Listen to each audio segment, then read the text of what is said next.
이렇게 날씨도 굉장히 좋은데 이런 오후에 시간을 내주셔서 와주신 여러 학생분들 감사드리고요. 제가 오늘 소개해드리고자 하는 거는 사실은 제가 소개받기로는 이거 안 되네. 네. 네. 그냥 하면 됩니까? 네.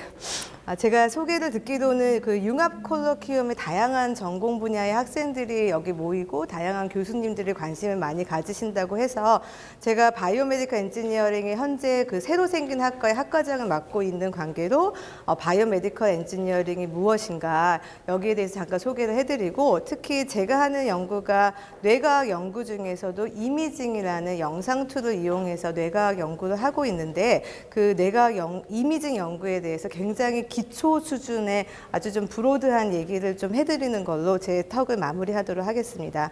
그러니까 사실은 그 바이오메디컬 엔지니어링이 한국말로 하면 뭐 생의학공학일 수도 있고 바이오의학공학일 수도 있고 굉장히 다양한 이제 그런 용어로 불리워지고 있는 전공입니다. 근데 요즘에 보게 되면 사실은 저희도 그 고등학생들한테 굉장히 관심이 많은 어떤 신생학문 분야라고 알려져 있습니다. 근데 바이오메디컬 엔지니어링이 무엇인가라고 이제 물어본다면, 저는 사실은 그 바이오메디컬 엔지니어링은 그러니까 바이오의학의 전 분야에 걸쳐서 이제까지 기초 생명과학이나 기초의학으로 풀지 못했던 그런 난제들을 공학적인 접근을 통해서 푸는 그런 학문이 사실은 바이오메디컬 엔지니어링이라고 감히 정의를 드릴 수 있겠습니다.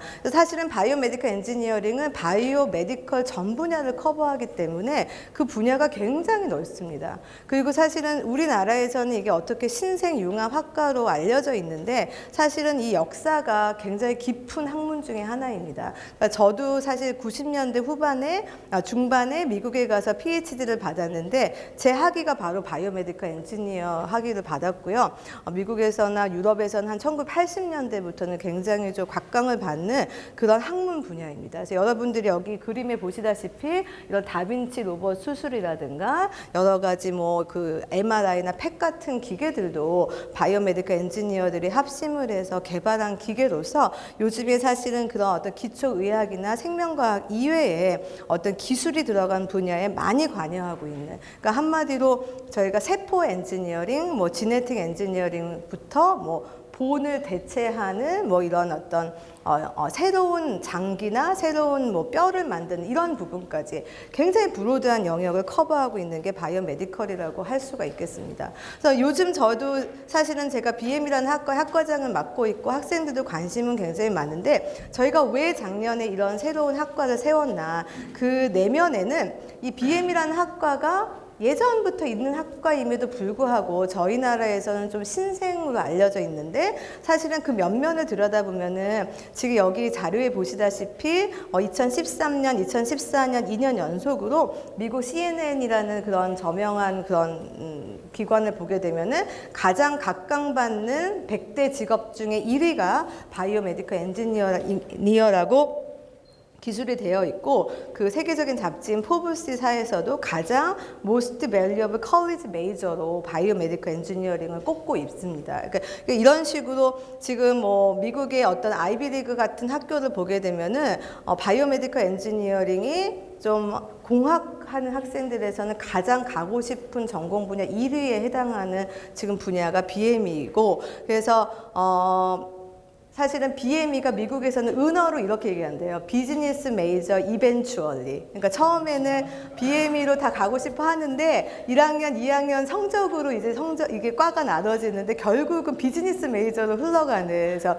비즈니스 메이저 이벤추얼리라는 그런 은어로 통할 정도로 굉장히 인기가 있는 그런 학문 분야 중에 하나입니다. 그래서 여기 보시다시피 지금 보면은 또 이렇게 가파르게 바이오메디컬 엔지니어 관련된 일자리도 늘어나고 있고, 그래서 지금 저희가 사실은 100세 시대에 살고 있습니다. 사실 솔직히. 그리고 여러분들은 90년대 이후에 태어나신 분들이 많을 텐데 1971년에 태어난 사람의 평균 수명이 94세라는 제가 그런 기록을 봤습니다. 그래서 저희가 이제는 오래 사는 거는 거의 팩트로 남아 있고, 그 오래 사는 기간 동안 얼마나 건강하고 저희가 바른 생각을 하고 바른 몸으로 건강하게 사느냐. 이게 사실은 우리가 가지고 있는 어떤 숙제 중에 하나인데 그 숙제를 풀 수 있는 의학이나 생명과학 외에 그 숙제를 풀 수 있는 어떤 분야가 BM이라고 저는 생각을 합니다. 그래서 이렇게 일자리도 굉장히 가파르게 늘고 있고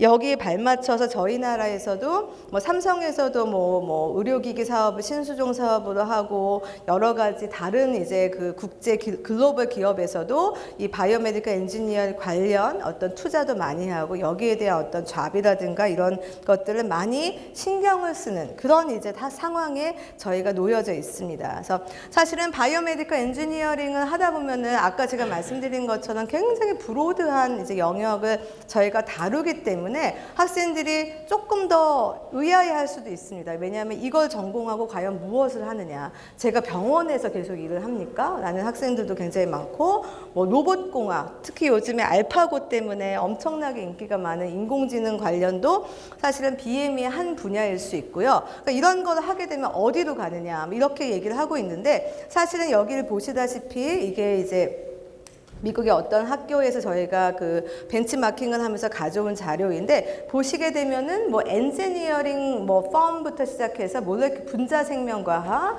재활의학, 병원, 그다음에 뭐 대학원, 정부, 퍼블릭 섹터, 그다음에 그 제약회사, 그다음에 어떤 제조업까지 아주 광범위한 분야에 걸쳐서 바이오메디컬 엔지니어링을 전공한 학생들이 진출을 하고 있습니다. 그러니까 흔히 얘기하면 컨설팅부터 뭐 병원부터 뭐 의료기기를 만드는 그런 글로벌 기업까지 이 BME를 전공한 학생들이 갈 수 있는 분야가 굉장히 광범위하기 때문에 사실은 저도 처음에 이제 과를 생기면서 가장 학교에서도 걱정을 하고 그 학부모님들도 물어봤던 얘기가 이 아이들이 어디로 취업이 됩니까? 요즘 취업이 굉장히 어렵지 않습니까? 근데 그런 질문을 굉장히 많이 받았어요. 근데 저희는 솔직히 취업 걱정을 과연 이 아이들이 해야 될까라는 그런 어떻게 보면 조금 자만심인데 저희 생각에는 이런 BM이라는 어떤 그런 전공으로 무장한 사람들은 가고 싶은 데를 선택해서 갈 수 있지 않을까. 그런 사람들을 키우는 게 저희 BME 분야에 있는 그 전문직에 종사하는 사람들이 가지고 있는 어떤 저희가 가지고 있는 그런 해야 되는 그런 일이 아닐까라고 저는 감히 생각을 하고 있습니다. 그래서 성균관대학교는 작년부터 이 과를 신설을 했는데요. 그 앞에 이제 영어로는 바이오메디컬 엔지니어링이고 한글로는 글로벌을 붙였습니다. 왜냐면은 저희가 이게 그 문과 쪽에 글로벌 경영 경제 리더라고 글로벌 삼총사라는 문과의 대표적 학과가 있듯이 저희도 20 캠퍼스에 처음으로 생긴 이제 대표적인 학과로 이제 글로벌을 붙였는데 저희가 학부 30명, 대학원 정원도 30명이지만 이 학부생들은 전원 장학금을 받습니다. 들어오면서 4년 내내 연구 장려금도 받고 그래서 굉장히 좀 많은 특혜가 집중되어 있는 그런 상황이라서 저희가 유망한 그런 학생들을 키우고자 하는 그런 노력을 지금 하고 있는 상황입니다. 그래서 여기 보시다시피 뭐 저희의 비전은 이러한 어떤 그 미래 산업의 글로벌 바이오메디컬 엔지니어링 분야를 이끌어갈 수 있는 그런 리더를 키우는 게 저희의 목적인데요.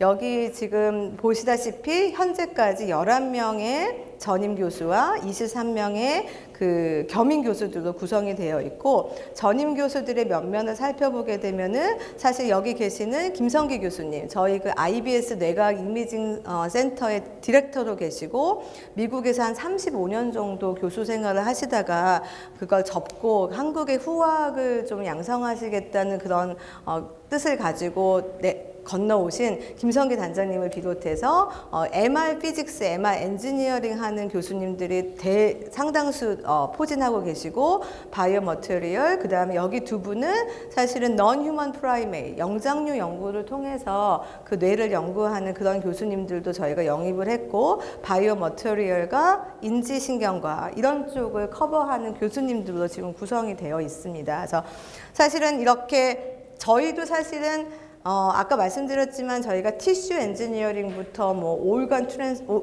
그 인공 장기까지 너무 많은 분야가 BM이기 때문에 이거를 다 커버할 수가 없습니다. 그래서 저희는 사실은 포커스하고 있는 분야가 그 뇌과학, 그 다음에 MRI를 비롯한 첨단 의료기기 분야, 또 하나는 그 두 가지를 이어줄 수 있는 바이오 머터리얼, 이 세 가지를 중점 트랙으로 삼아서 연구를 진행을 하고 있고, 저는 전공이 BM이지만 그 중에 세부 전공이 뇌과학이었고, 그 중에서도 뉴로사이언스 이미징 연구를 하고 있기 때문에 그쪽 연구를 맡아서 하고 있습니다. 그래서 오늘 여러분들한테 제가 소개시켜 드리고자 하는 것은, 이게 그 밖으로 어떻게 가나요? 제가 이게 이스케이프요. 네. 소개해드리고자 하는 것은 사실은 그 뉴로사이언스 이미징에 관한 얘기들을 좀 해드리려고 합니다. 그래서 사실은 그 이제 기어를 좀 바꿔서 이제 뇌과학이란 무엇인가, 특히 이미징을 통해서 어떻게 뇌를 연구하는가, 이런 쪽에 대한 정말 쉬운 자료를 제가 준비해 왔기 때문에 중간에 혹시 질문이 있으시거나 하면 언제든지 질문을 해주시고요. 그래서 여기 보시다시피 여기 보이는 이 그림은 사람의 뇌입니다. 근데 어떻게 보면은 옆에 있는 이 호두하고 굉장히 닮아 있죠.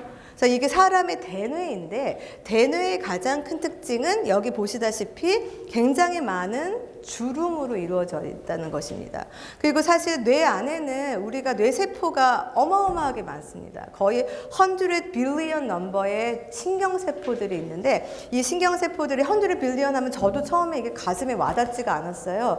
근데 이거를 만약에 내가 하나하나 센다면 거의 30년이 걸린다고 제가 들었습니다. 이게 거의 셀 수 없는, 매일매일 1초에 하나씩 센다면 30년이 걸린답니다. 그래서 그리고 이 세포들이 그냥 고정이 되어 있는 게 아니고 거의 생기기도 하고 없어지기도 하고, 또 이 신경세포가 100 빌리언 넘버인데 여기에 100배에 해당하는 게 사실 시냅스라고 하는 신경세포와 세포를 연결해주는 그런 신경세포 연접은 그거보다 100배가 해당하는 양이 있기 때문에 정말 어마어마한 수의 어떤 신호 처리 기관이 있는 게 뇌입니다. 그래서 이런 뇌를 연구를 할 때 사실은 우리가 이렇게 세포 수준에서도 볼 수가 있고, 이게 10의 11승계 이상의 많은 뉴런이 이렇게 연결이 되어 있기 때문에 사실은 우리는 뇌를 연구할 때 뉴럴 네트워크라는 말을 많이 쓰고, 우리가 알파고라는 그런 인공지능에서도 알고 있듯이 우리가 사람의 뇌를 어떻게 모방하는지, 여기에 대한 것이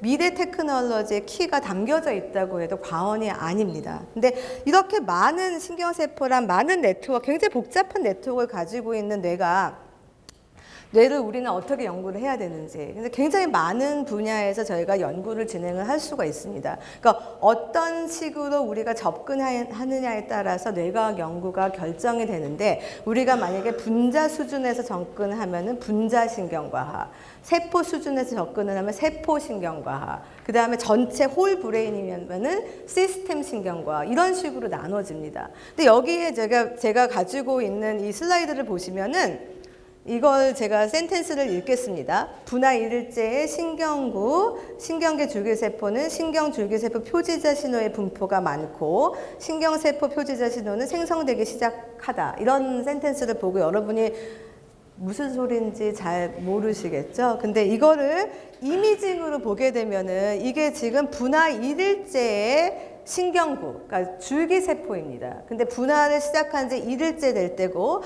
저희가 이거를 엔티바디라는 어떤 케미컬을 이용해서 얘들을 화학 처리를 하게 되면은 여기 보시는 빨간색은 줄기세포 성질을 가지고 있는 세포를 나타내고, 초록색은 신경세포로 변환되는 세포들을 나타냅니다. 그러니까 이런 식으로 이미징을 보게 되면은 여기 있던 이런 얘기들이 어떻게 조금 이해가 될 듯 싶고, 만약에 여러분들이 여기 집중을 많이 하셨다면은 이 턱이 끝나고 몇 시간 후에도 이 그림이 떠오를 수가 있습니다. 그래서 저는 사실은 학부 때는 물리를 전공하고 이제 박사는 BME를 받았지만 약간 생각하는 게 공학 쪽에 굉장히 가깝습니다. 그래서 복잡한 거는 제가 자신이 싫어하고요. 눈으로 보고 직관적으로 이해하는 그런 어쩜 좀 단순한 사고를 가진 사람이기 때문에 저한테는 이미징 연구가 굉장히 맞았습니다. 그래서 이미징을 이용해서 뇌를 연구하는 게 저한테는 좀 약간 매력적이었는데, 여기 보시다시피 아까 제가 말씀드린 것처럼 저희가 어떤 부분에서 접근하냐에 따라서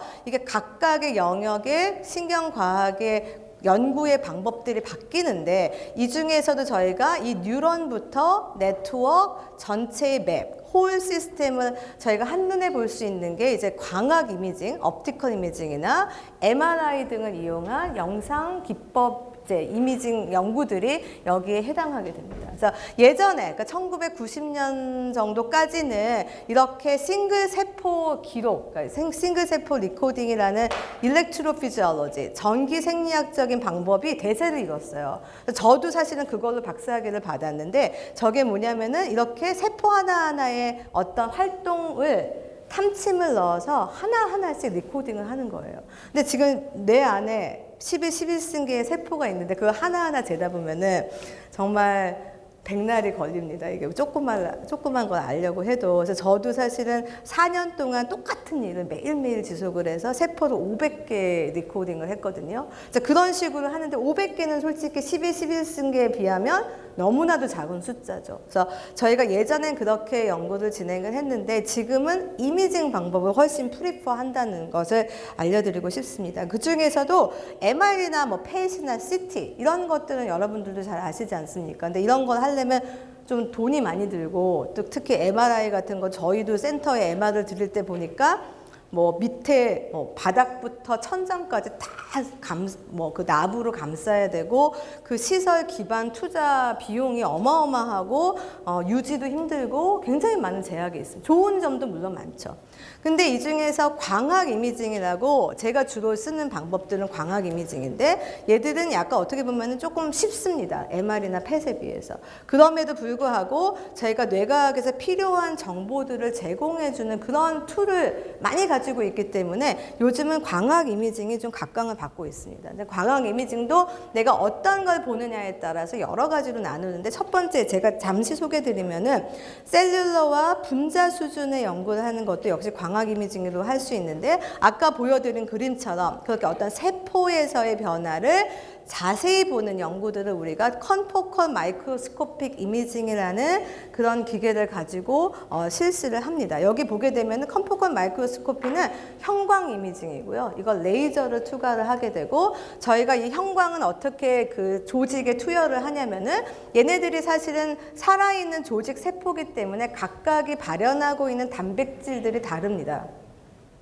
그러니까 신경세포의 단백질이 다르고 교세포라고 또 있는데 그 아이의 단백질 그 발현이 다르고 그래서 저희가 케미컬 화학적으로 그 단백질에 결합을 하는 엔티바디를 개발을 해서 거기에 형광을 붙이게 되면은 얘가 어떤 특정 단백질을 발현하고 있는 세포나 어떤 조직에 이 형광이 붙게 됩니다.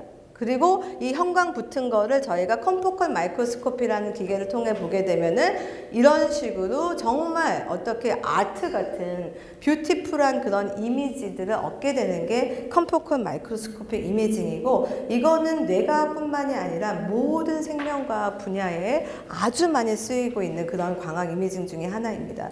그리고 사실은 2년 전에 여기 계시는 세 분이 노벨 화학상을 받았죠. 근데 그분들의 업적은 무엇이냐면은 기존의 컨포컬 마이크로스코피의 레졸루션이 세포 수준이었는데 이분들은 이거를 나노 스케일로 내렸어요. 그러니까 슈퍼 레졸루션 마이크로스코픽 이미징이라고 살아있는 세포나 조직에서 나노 스케일의 물질 교환을 이분들이 기계를 만들어서 여기 보이는 이런 기계들의 이름이거든요. 스테드, 앤썸, 스톰 이런 기계들을 만들어서 슈퍼 레졸루션 마이크로스코픽 이미징을 그거를 수행을 하셔서 이분들이 사실은 예전에 우리가 전혀 보지 못했던 그런 아주 미세 구조의 그 세포 조직들까지 연구를 할 수 있는 툴을 마련을 했고 여기를 보게 되면 얘를 보게 되면은 이게 신경세포의 액선인데 이 액선 안에 있는 덴드라이트의 하나하나의 그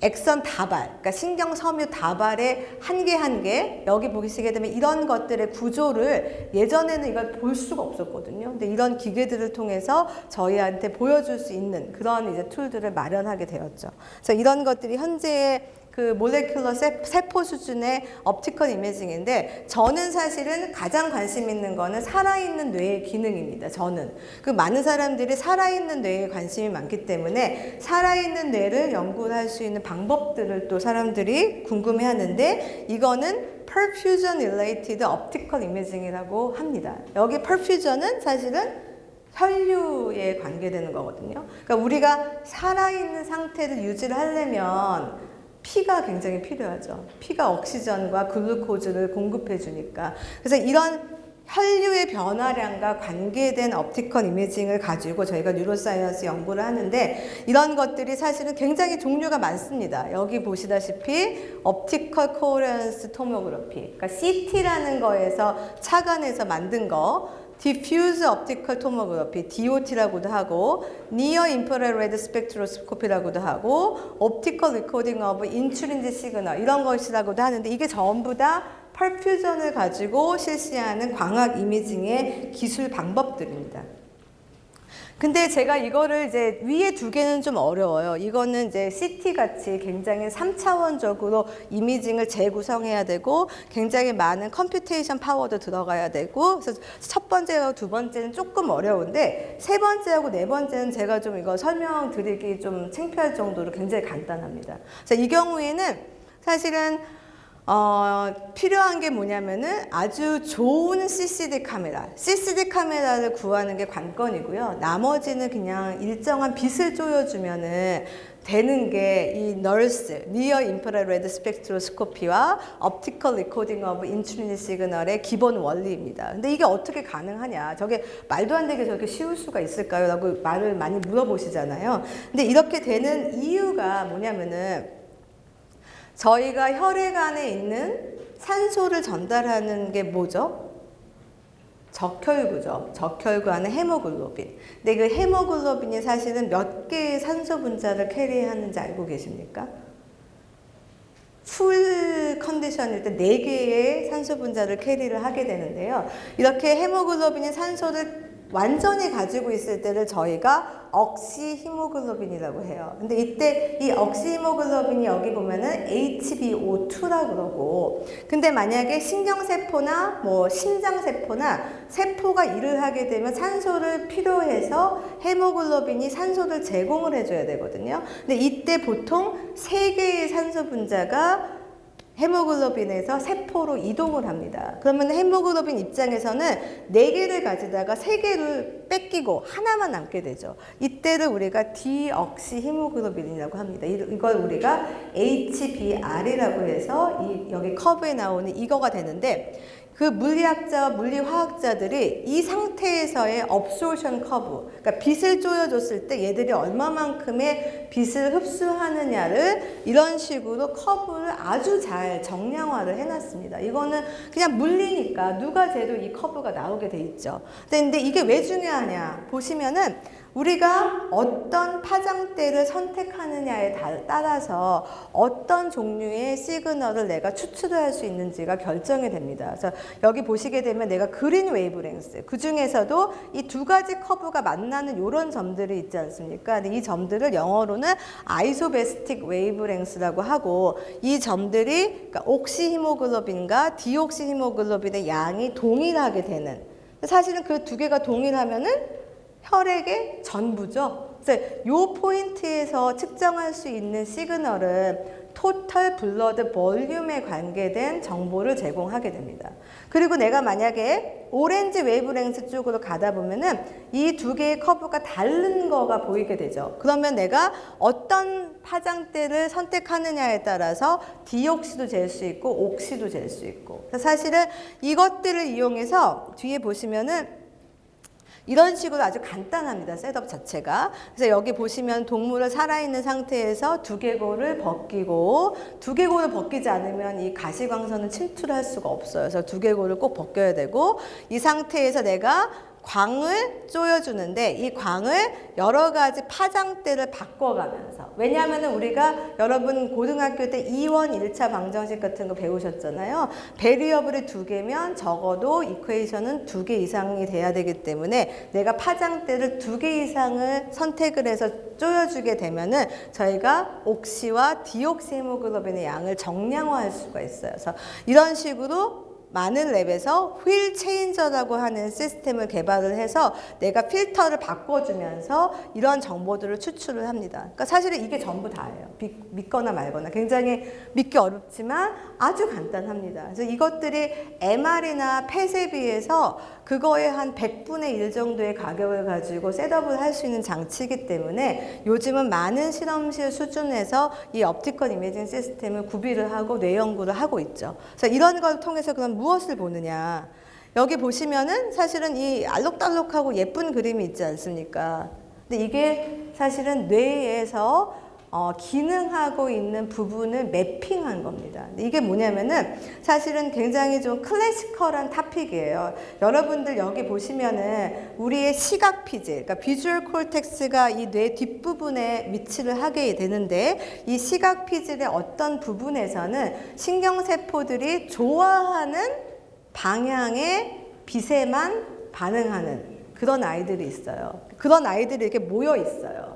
그래서 이거는 이 비주얼 콜텍스, 시각 피질 안에서 여기 보시면 이렇게 내가 만약에 빛을 방향을 바꾸는 거예요. 이렇게 있다가 이런 식으로 바의 디그리를 바꾸게 되면은 특정한 디그리에만 반응하는 뉴런들이 모여 있는 집단을 발견을 할 수가 있습니다. 이런 걸 우리가 영어로 오리엔테이션 컬럼이라고 합니다. 그래서 이거 50년쯤 전에 이걸 발견을 했는데 그분들도 역시 노벨 생리학상을 받게 되었죠. 그래서 이 비주얼 콜텍스 안에 어떠한 일정한 그룹의 신경세포들이 정말 얘는 이제 이쪽 아주 그 색깔이 드라마틱하게 다르죠. 이 부분과 이 부분은 정말 확연하게 다르게 세포들이 반응을 하는 겁니다. 그러니까 노란색과 초록색이 나는 노란색은 노란색에 해당하는 이런 빛의 방향만 봤을 때 반응하는 세포들이 모여 있고 다른 부분들도 역시 마찬가지인데 예전에는 이거를 탐침을 넣어서 하나하나 다 리코딩을 했어요. 엄청나게 많이 걸렸죠. 그러니까 데이터 하나 내려면 거의 한 5년, 6년 동안 그 똑같은 작업을 계속 해야 됩니다.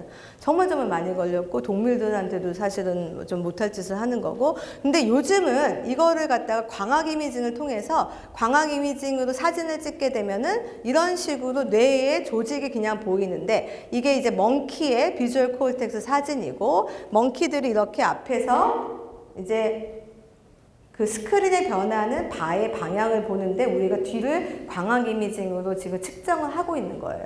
근데 이런 조직이 일정한 어떤 calculation, 컴퓨테이션 방법을 통해서 계산을 하다 보면은 이런 식으로 바로 오리엔테이션 컬럼에 해당하는 매핑을 그 순간 즉각적으로 보여주기 때문에 우리가 이 시각 피질의 어떤 부분이 어떤 자극에 반응하는지를 즉각적으로 알 수가 있습니다. 그래서 이거는 뭐 한 가지 좋은 예인데 이게 one of the very first 그 perfusion related optical imaging은 뇌과학에 적용한 케이스고 굉장히 좋은 그 사이언스나 네이처 같은 저널에 많이 발표가 되어 있는 그런 연구 주제 중에 하나입니다. 그래서 그 여기 보면 또 다른 예인데요. 이런 식으로 그 쥐의 앞발과 뒷발을 전기 자극을 주었을 때 이 앞발과 뒷발의 반응에 해당하는 이 운동 피질 영역에서 내가 혈류가 변하는 것을 광학 이미징으로 본 건데 이런 식으로 얘는 앞발, 얘는 뒷발에 해당하는 그 활동 영역을 볼 수가 있습니다.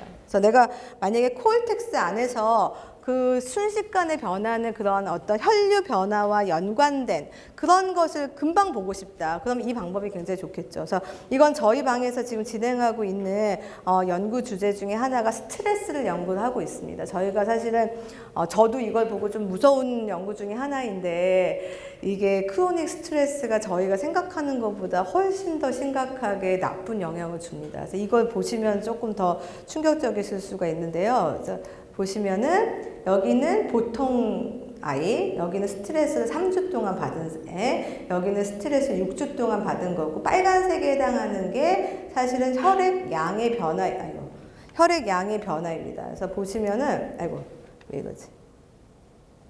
다시 한번 제가 갈게요. 보시면은 어떠십니까? 컨트롤에 비해서 스트레스를 받은 아이의 혈액의 변화가 너무나도 현저하게 줄어들어 있죠. 그래서 이게 사실은 저희가 계속 아주 스트롱하게 보는 에비던스 중에 하나인데, 그냥 이거는 스트레스를 2시간씩 준 아이예요. 6주 동안에. 쥐인데, 쥐를 어떻게 스트레스를 주냐면은 뭐 전기 자극을 줄 수도 있고, 쥐를 꽁꽁 묶어 놓기도 해요. 2시간 내내 6주 동안. 그럼 얘들이 굉장히 좀 처음엔 괴로워하다가 나중에 포기해 버리거든요. 근데 그게 6주 동안 지속이 되면서 얘가 크로닉 스트레스화 되고, 이게 우리 몸 전체에 영향도 주지만 뇌에서는 특히 뇌신경 혈육에 엄청나게 많은 영향을 줘서 이렇게 혈액의 양도 현저하게 줄고, 신경세포 활성도 줄고, 혈액의 어떤 구조 변화도 있고 굉장히 무서운 변화들을 많이 보고 있습니다. 근데 이거를 저희가 아주 클리 어세스 할 때, 아주 빨리 이거를 어떤 식으로 나오는지 보고 싶을 때 광학 이미징이 굉장히 좋은 툴로 됩니다. 근데 광학 이미징도 제가 지금까지 보여드리는 거는 과시광선 영역의 빛을 이용하는 건데, 그거는 빨리 쉽게 할 수는 있지만 그 투과되는 깊이가 그 깊지 않습니다. 그래서 사실은 콜텍스, 그러니까 대뇌 피질의 어느 정도 위치에만 할 수 있는 단점이 있어요. 그래서 우리가 그 단점을 해결하기 위해서 니어 인프라레드, 그러니까 좀 더 파장이 긴 빨간색 파장대의 빛을 사용하게 되면은 여기 보시다시피 투과하는 깊이가 훨씬 깊어집니다. 그래서 우리가 이거는 콜텍스뿐만이 아니라 헤마라고 하는 히포캠퍼스, 뭐 아미그달라라고 하는 그런 딥브레인, 그 다음에 뭐 파킨슨 디지즈 환자들이 많이 앓고 있는 그런 베이zel 갱글리아 같은 딥브레인 스트럭처까지 애들이 그런 기록을 볼 수가 있기 때문에 굉장히 많이 각광받는 방법 중에 하나죠. 그래서 이런 방법들이 쉽고 굉장히 옵틱 파이버만 있으면 쉽게 만들 수가 있어요. 그래서 사실은 창업하시는 분들한테도 굉장히 좋은 아이템이 되는 게 널스인데, 여기 보시다시피 뭐 일본이나 뭐 유럽이나 미국에서는 이런 제품이 되게 많이 나와 있어요. 그래서 이렇게 뭐 약간 헤어밴드처럼 된 것도 있고, 여기 앞에 뭐 이렇게 안대처럼 이마에다 붙이는 경우도 있고. 근데 이 경우 보게 되면은 내가 얘기를 할 때, 조용히 있을 때 이 프론트 에어리어, 그러니까 여기 보면 전두엽이라고 하죠. 전전두엽 부분에서 내가 굉장히 액티브하게 그 하이 고차적인 인지 기능을 수행하는 부분들을 나타낼 수가 있고, 그래서 내가 주의를 기울이고 있는지, 어텐션을 주고 있는지, 뭐 그 하이어 커그니티브 펑션을 수행하고 있는지, 이런 것들을 즉각적으로 보여주는 아주 굉장히 좀 간편하지만 효과적인 방법 중에 하나가 니어 인프라레드 스펙트로스코피, 널스라는 방법입니다. 이거는 좀 상용화가 많이 되어 있고요. 그래서 저희도 사실은 이런 거를 조금 사용해서 연구를 진행을 해봤어요. 그래서 저희 학교의 경영학과에 이제 뉴로 마케팅을 전공하시는 교수님들하고 저하고 이제 그 공동 연구를 진행했는데, 그 교수님이 이제 관심 있었던 게 싸이의 강남스타일. 저도 이제 몰랐는데 얘가 이제 유튜브 10주년의 최다 조회수의 비디오로 단연 탑이더라고요. 이 바로 아래가 저스틴 팀버레이크 노래인데 너무 차이가 나요. 싸이 노래가 진짜 타의 추종을 불허하는 그런 이제 조회수를 가지고 있더라고요. 그래서 그 교수님의 지로는 얘네가 이제 사실은 인기 있는 것도 있었지만 뭔가 다른 어떤 뇌를 자극하는 뭔가가 있어서 그 많은 사람들이 보지 않았겠느냐. 그래서 뇌를 좀 들여다보고 싶다. 싸이를 들었을 때. 그래서 저희가 이거를 진행을 했는데 정말 실험은 되게 쉬웠어요. 그래서 여기 앞에다가 아까 보여드렸던 널스를 하고, 여기 사실은 4개인가 엽틱 파이버 놓고 이제 여기 있는 혈액 변화를 측정을 하고, 이 아이들에게 사실은 이런 식으로 싸이를 보여주기도 하고, 그 다음에 굉장히 좀 지루한 뭐 애국가도 되고, 애국가 조금 그렇지만 국악 음악, 아니면 정말 이렇게 막 이 씬하고 음악이 맞지 않은 굉장히 좀 어떻게 보면 지루한, 그리고 유튜브를 보게 되면 또 월스트 비디오도 있더라고요. 베스트 비디오도 있는데 월스트도 있어요. 그걸 보면은 진짜 아유, 이걸 왜 이걸 만들고 보고 있는지 제가 모를 정도로 지루한 그런 것들이 있거든요. 그래서 그렇게 여러 개를 좀 해가지고 진행을 해봤어요. 그 학생들은 대학생들, 여러분들과 같은 대학생 한 3학년, 4학년 대학원생들 수준으로 저희가 대상을 했고, 그래서 봤더니 여기 뭐 굉장히 여러 가지가 있었는데, 저희가 이 널스에서 나온 어떤 인덱스, 여기는 이제 BORP라고 하는 어떤 인덱스를 저희가 블러드 옥시전 레벨 뭐 디펜던시 해가지고 볼프라는 걸 했는데, 이것들이 이 뮤직 비디오의 그 조회수거든요. 여기 H에 해당하는 게 강남스타일이고, 여기가 강남스타일 다음에 뭐가 또 나왔죠, 사이에? 젠틀맨. G가 젠틀맨이고요. F가 저스틴 팀버레이크였고, C가 월스트 비디오, 뭐 B가 국악, A가 아마 애국가 뭐 이 정도 됐을 거예요. 그래서 이게 근데 정확하게 반비례하는. 그러니까 사실은 이 저희 인덱스의 어떤 저희가 한 거는 그 랜덤 워크라는 거를 랜덤 워크 프로바빌리티, 사실은 경영학과 교수님이기 때문에 가능한 연구였어요. 왜냐하면 그게 주식 시장을 예측할 때 쓰는 방법이래요. 랜덤 워크 프로바빌리티에서 주식 시장의 특징을 절대 미래를 예측할 수가 없대요. 아무리 훌륭한 경제학자라도. 근데 그분들이 나오게 된 것 중에 하나가 랜덤 워크 프로바빌리티라는 계산 방법인데, 그거를 적용을 해본 거예요. 그래서 여기 보게 되면은 그 랜덤 워크 프로바빌리티가 낮을수록 어떤 예측이 가능한 그런 상태고, 그 숫자가 높을수록 예측이 전혀 불가능한, 내가 그냥 혼동 상태에 빠진 거죠. 근데 여기 보시다시피 싸이 음악을 들었을 때 이 앞부분, 적어도 전두엽에 해당하는 영역에서는 뉴런들이 뭔가의 어떤 싱크로니, 조화도가 있는 그런 액티비티를 하고 있다는 거가 널스의 데이터를 랜덤 워크 프로바빌리티로 분석을 해서 나온 결과거든요. 그러니까 이게 저희는 정말 쉽게 했는데 이렇게 반비례가 나오니까, 저도 사실은 동물도 하고 사람도 하지만 여기 p-밸류가 0.004, 0.006 이렇잖아요. 근데 이런 거 없거든요. 그래서 이게 진짜 맞느냐 되게 퍼즐하지만 되게 재밌는 연구였어요. 그리고 이게 또 뭐냐면은, 제가 이걸 보여드린 이유는 여러분 같이 다양한 전공을 가진 학생들이 쉽게 접근할 수 있는, 그러니까 이런 뭐 널스를 하면서 뭐 진짜 러브가 무엇인지, 뭐 아니면은 진짜 저희 수업이 흥미가 있는지 없는지 금방금방 측정이 가능하다는 거죠. 그러니까 강의 평가하지 말고 이 수업 시간에 널스를 쟀는데 정말 막 랜덤하게 나왔다. 그러면 강의가 너무 재미없는 거고, 얘네가 이제 약간 포커스된 이런 어떤 랜덤 프로바빌리티가 높게 나오면 강의가 어느 정도 좀 재미있는, 이렇게 갈 수 있지 않을까, 이런 진짜 황당한 생각을 저희가 해서 지금 논문을 서밋한 상태인데, 이런 연구도 수행할 수가 있습니다. 그래서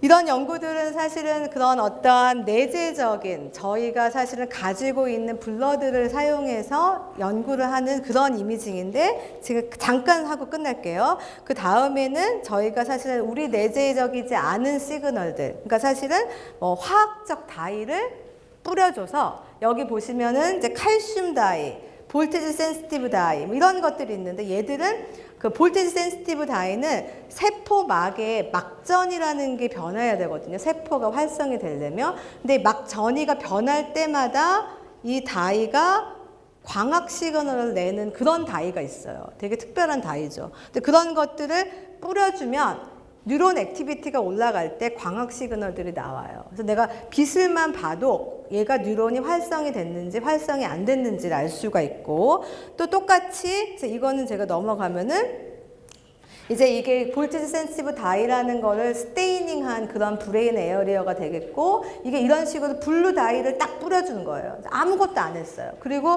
얘는 지금 여기 에어리어가 그 쥐들의 콧수염을 조절하는 그런 영역인데, 콧수염에 여기가 C1, C2가 한 가지 콧수염의 위치거든요. C1을 조절했을 때, C2를 조절했을 때, 이런 영역들을 이런 것만 뿌려주면은 순식간으로 보여요. 그 얘네의 템포럴 레졸루션을 보게 되면 밀리세컨 단위죠. 아까 제가 그 보여드렸던 오리스나 널스는 사실은 템포럴 레졸루션이 엄청 느려요. 걔들은 거의 100밀리세컨, 200밀리세컨, 굉장히 슬러기시하죠. 왜냐하면 블러드 자체가 빠르지 않기 때문에 블러드가 증가되고 감소하는 게 느립니다. 근데 뉴럴 액티비티는 1ms의 레졸루션을 가지고 있어요. 그래서 굉장히 빨라요. 그래서 얘를 측정하려면 혈액 가지고는 측정이 안 돼요. 그래서 얘는 볼티지 센시티브 다이 같은 걸 주고 즉각적으로 저희가 재고 있고, 칼슘 다이도 역시 마찬가지예요. 칼슘이라는 이온이 그 뇌 신경 세포의 신호 처리에 엄청 중요한 아이온인데, 얘들도 뇌가 활성이 될 때마다 칼슘의 이온의 인플럭스, 아웃플럭스가 어마어마하게 변합니다. 그래서 이거를 볼 수 있는 특별한 다이가 칼슘 다이인데, 이것들을 뿌리게 되면은 칼슘 시그널이 있을 때마다 우리가 광학 시그널을 받을 수가 있어요. 그래서 이런 걸 가지고 저희가 뇌를 연구를 하고 있습니다. 그래서 보시면은 아까 보여드렸던 그런 컴포컨 마이크로스코피처럼 레이저를 이용해서 하는 방법이 또 있는데, 투포톤 마이크로스코픽이라는 게 있는데, 이거는 제가 그냥 넘어갈게요. 근데 여기 보시면은 이런 식으로 쥐를 잡지 않고, 아까 처음에 보여드렸던 컴포컬은 쥐를 죽여서 이렇게 슬라이스를 떠야 돼요. 포를 얇게 떠가지고 그걸 염색해서 보는 건데, 죽은 아이들밖에 못하죠. 근데 얘들은 이 스컬을 떼고 이 투포톤 마이크로스코피 레이저를 쪼여서 이 안에 있는 세포들을 이런 식으로 봅니다. 그러니까 정말 좋은 거는 이 아이들은 살아있는 뇌의 어떤 진행 상태, 내가 만약에 크로닉 스트레스를 받게 되면은 비포 애프터의 그런 변화를 볼 수 있는